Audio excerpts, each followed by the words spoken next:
The Philippines, known as the Pearl of the Orient Sea, is also one of the most vigorous artistic community across the Southeast Asia. And this rich artistic culture can be seen in the community and the lifestyle of the Filipinos all around the country. In Manila, which is the art and cultural capital of the country, contains all of the possible art forms because of its art galleries, museums, architecture, and theater houses. The city is the center of the country's economic, political, social, and cultural activity. Manila has always been the city to which Filipino artists are very loyal, for its history is the history of the Filipino people itself.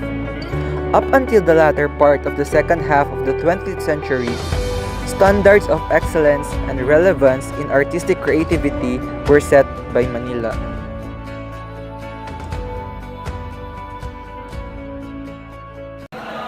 Modern architecture in the Philippines is being strongly influenced by the modern architecture of the United States. Usually, modern buildings informed and designed by basic forms and clean line throughout the structure.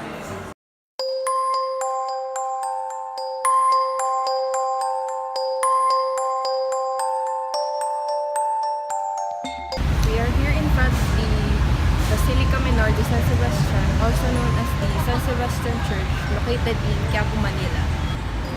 It is known for its Gothic Revival architecture and is also the only still building church in the Philippines. In the year 1621, the land was donated by a generous patron, Bernard Castillo. The initial church was made from wood which got burnt in 1651. Later, it was made of bricks but were again destroyed by fire and earthquake in 1859. In the 1880s, Esteban Martinez, a parish priest, approached Genaro Palacios, a Spanish architect, to build a fire and earthquake-resistant structure, completely made of steel, which was completed in the year 1891. The interior of the church was created to have an ample illumination from windows inside the church. The church later was declared as a National Historical Landmark and was listed as a World Heritage Site. This is the Government Service and Insurance System Financial Center located at Pasay City. The GSIS building is one of the projects of the Marcos administration during the 1980s. This was designed by the famous architect George Ramos, who became a huge part of the construction of the infrastructures during the Marcos administration. The GSIS complex in Pasay replaced the old GSIS building near SM Manila.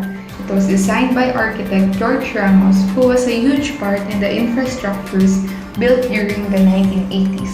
The design features the use of light shelves that cast sunlight and reflect this onto a series of surfaces. It was inspired by the famous Banawe rice terraces that demonstrates how Philippine architecture can be modern while still acknowledging its rich cultural heritage.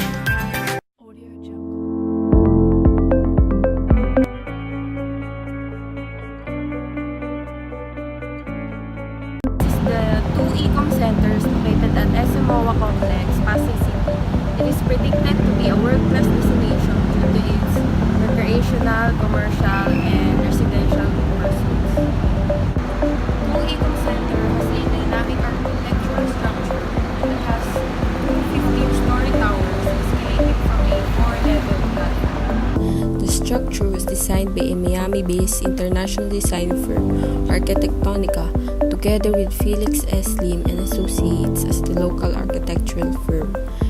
It was completed last December 2011. It has a 67-hectare multi-use expansion with a first-class Bayside setting. It was later awarded as the best office development in the Philippines in the 2012 Asia Pacific Property Awards. This is the 3 Ecom Center located at the SM Central Business Park of MOA Complex.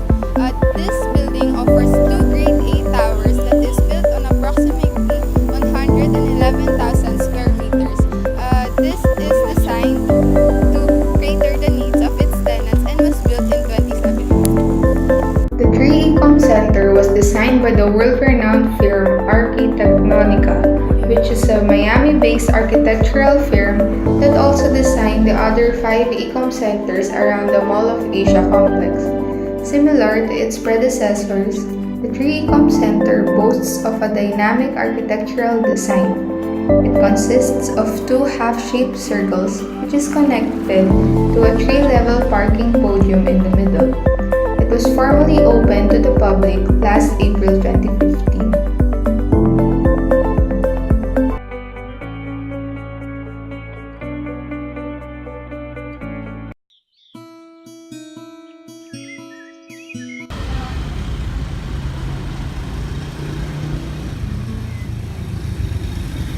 So we are here at Anda Street, located in Intramuros, Manila. And this is where we have discovered this basketball court, covered in this amazing graffiti art, which it has the incorporation of both historical and modern art themes. Since Intramuros is already the ultimate go-to place for art lovers and museum goers, a haven of graffiti art is found along Anda streets to add interest to what is expected of Intramuros. The paintings on the wall of the basketball court express and narrate the imagination and the reality of life in the eyes of the youth. Unlike other graffiti arts, the art here is not considered a form of vandalism after it was legalized by the city of Manila, making it one of the first legal graffiti walls in the Philippines.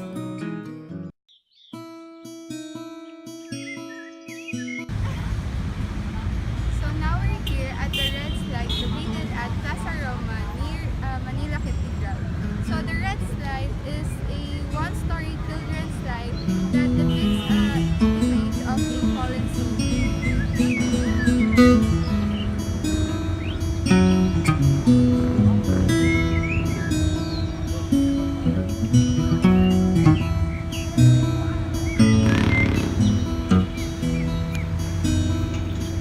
The red slide is an interactive sculpture by Latvian artist Igor's Bikes.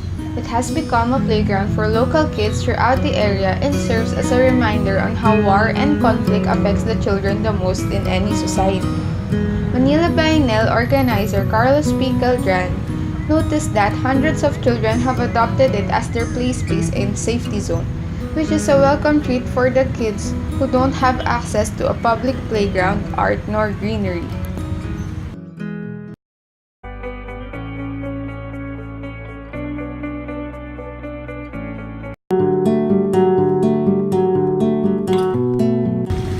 So this monument is located in the middle or the center of Plaza Roma, and it was actually built in gratitude for King Charles because he was the one who introduced the smallpox vaccine here in the Philippines.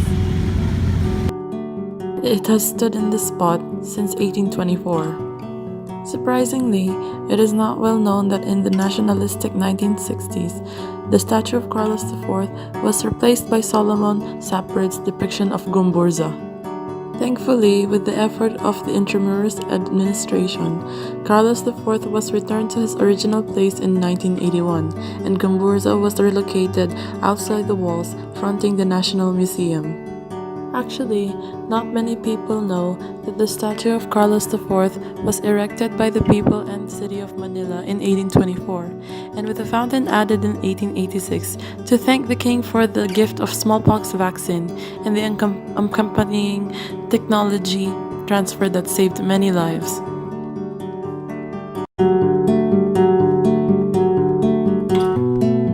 So today we are at Marikina City and we can see the statue of Marikina. Marikina depicts a young maiden who accidentally drowned in the river. Supposedly it is where the city got its name.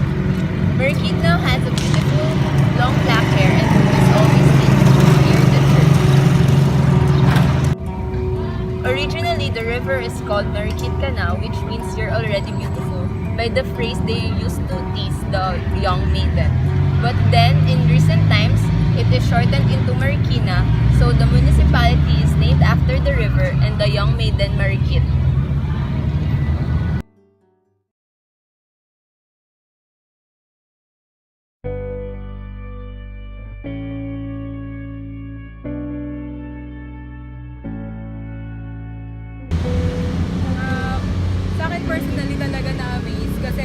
na-preserve kasi yung ano natin sa Philippines. Parang na-preserve yung pagka-antique nung place. Tsaka maganda din kasi yung parang transportation, yung vehicle, hindi siya talaga siya modern. May mga kabayo, kalesa, ayun. Yung Philippine government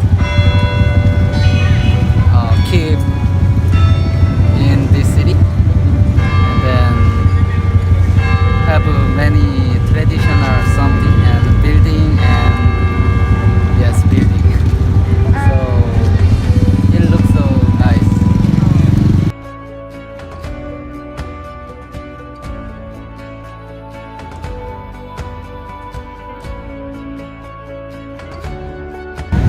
Would you consider going back again in Intramuros?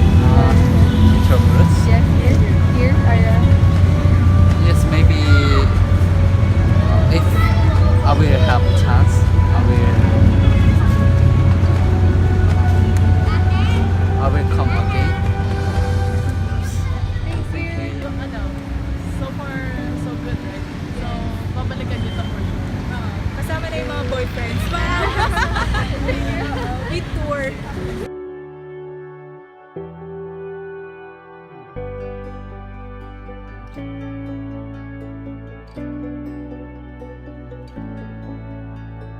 Now, we have seen some of the tremendous structures and monuments here in Manila. With this, we can say that the Philippines is rich in art.